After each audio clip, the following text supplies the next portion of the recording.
मुक्ति संस्था के अध्यक्ष भी हैं आप, नगर की प्रतिष्ठित व्यक्ति हैं। महायोजना की जन सुनवाई में आप आए थे, जी। तो क्या आपने मांग की, क्या आपने शिकायत की थी, क्या आप चाहती हैं उसे? देखिए, महायोजना ललितपुर के ऊपर जो अभी बनाई गई है 2031, दरअसल शुरुआत हुई थी इसकी 2001 से। तब लोग नहीं जानते थे कि महायोजना क्या है और उनकी ज़मीन का क्या स्वरूप बदला जाएगा, क्या उनको उपयोग के लिए अधिकार मिलेंगे। जब नहीं जानते थे, उसके बाद भी लोगों के ऊपर जब लागू हो गए वो नियम कानून, तो लोग परेशान रहे और ये उम्मीद थी कि 2011 में जो महायोजना परिवर्तित होगी उसमें उनके अधिकार ऐसे परिवर्तित कर दिए जाएंगे जिससे वो अपनी भूमि का लाभ उठा पाएंगे। लेकिन 2011 में नई महायोजना ना बना करके उसको as it is carry forward कर दिया गया और ये 2021 तक पहुंच गई। 2021 में जो महायोजना बननी थी उसको भी बनते बनते 2024 आ गया। 2024 की महायोजना के पहले भी कुछ इसमें उन्होंने नक्शे बनाए थे कुछ एजेंसीज़ ने, उसमें भी कुछ अलग तरह के लैंड यूज कर दिए गए थे लोगों के, जो कि धरातल पर व्यवहारिक रूप से वो थे ही नहीं जैसा उनमें मानचित्र में दिखा दिया गया था। उसके संबंध में तमाम लोगों ने, शहर के लोगों ने करीब 1100 से 1200 आपत्तियाँ दर्ज कराई। तो मैं पूर्व की बात कर रहा हूँ आपसे कि जब ये महायोजना 2031 बनाई गई एजेंसी के द्वारा, उस पर जब आपत्तियाँ लगाई गई, उनकी सुनवाई की एक तिथि निर्धारित की गई।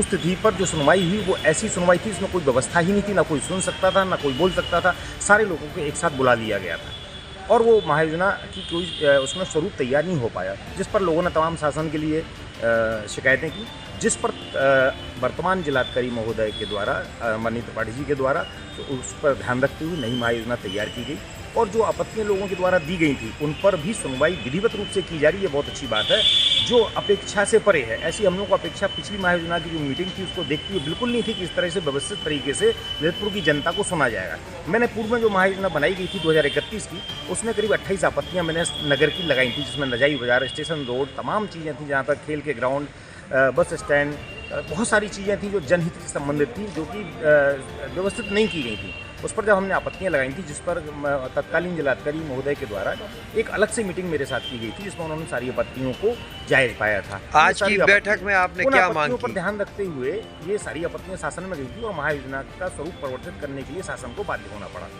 आज इस महायोजना की जो आपत्तियों की सुनवाई की जा रही है, ये माननीय जिलाधिकारी महोदय के द्वारा, टाउन प्लानर जो झांसी है उनके, एसडीएम साहब, ललितपुर नियत अधिकारी के जो जेई साहब, उनके द्वारा विधिवत रूप से महायोजना की सुनवाई की जा रही है। इसमें लगभग ललितपुर के सभी लोग संतुष्ट हैं, अपनी बात कह पा रहे हैं, सुन पा रहे हैं। और सबसे बड़ी बात ये, मैं ललितपुर के लोगों को आपके चैनल के, आपके इस यूट्यूब के माध्यम से बताना चाहूँगा, मैं लगभग रोज़ हर महायोजना की बैठक में यहाँ पे आ रहा हूँ। मैं बता रहा हूँ आपको, जिलाधिकारी महोदय के द्वारा ललितपुर की जनता के दर्द को सुना जा रहा है, समझा जा रहा है और नियम के तहत भी बहुत अच्छी तरीके से चीज़ों को परिवर्तित किया जा रहा है। जहाँ लोग जिस तरह से अपने परिवर्तित चाहते हैं या उनकी लैंड गलत तरीके से परिवर्तित करी जाएगी। तो आने वाली जो महायोजना हमारी लागू होगी, मुझे उम्मीद है कि जिलाधिकारी महोदय के द्वारा जो भी चीज़ें परिवर्तित की जा रही हैं उस सब के लिए कार्य होंगी। अभी जैसे मैं आज की मीटिंग की आपको बात बताऊँ कि जिलाधिकारी महोदय के द्वारा एक पॉइंट अपनी तरफ से ऐड कराया गया है कि ललितपुर के मुख्य मार्ग स्टेशन रोड को जैसे 15 मीटर की श्रेणी में रखाया गया है। 15 मीटर बाजार स्ट्रीट का उसमें स्वरूप दिखाया गया है, लैंड यूज दिखाया गया है, अभी जो महायोजना बनी है। माननीय जिलाधिकारी महोदय से जब हम सभी ने मिलकर के प्रार्थना की, तो उन्होंने निवेदन को स्वीकार करते हुए ये कहा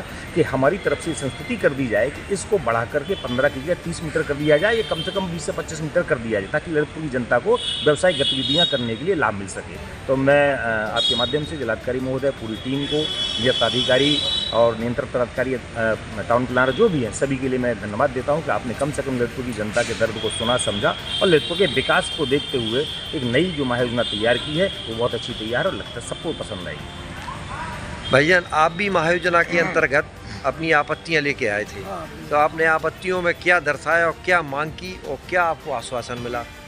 आश्वासन में यही मिला है, आपको कर दिया जाएगा। बाकी हमने अपनी बात पूरी रखी है। उसमें क्या मांग की थी आपने? हमने ये मांग की थी, जो खेती की जगह है वो किस जगह है आपकी खेती? हमारी गल्ला मंडी के पीछे है। हाँ है, मदरसे के बाजू से प्लाटिंग है, कुछ प्लाट बेच चुके हैं हम, तो बाकी हमने खेती की जगह उसको भी बस्ती में डेवलप करना की मांग की है हमने। अच्छा, तो आपको क्या आश्वासन मिला?